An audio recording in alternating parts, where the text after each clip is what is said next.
Visakha airport లోపలే పోలీసులు అడ్డుకోవడంపై వైఎస్ఆర్సీపీ అధినేత వైఎస్ జగన్మోహన్ రెడ్డి తీవ్ర ఆగ్రహం వ్యక్తం చేశారు. అరైవల్ లాంజ్లోకి కూడా వెళ్లనీయరా అని ప్రశ్నించారు.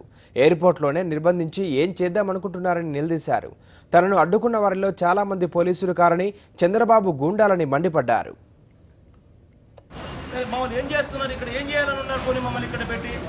అరైవల్ లాంజ్ తీసుకోకుండా మమ్మల్ని ఏం చేయాలన్నారు ఇక్కడ ఏం చేయాలి రన్వే మీద ఆపడం ఏంది అరైవల్ లాంజ్ తీసుకోని కూడా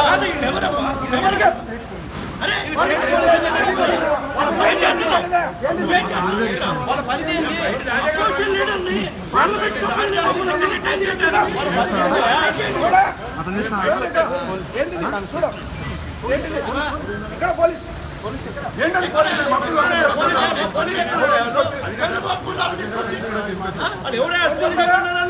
ఐడి కార్డు లేదు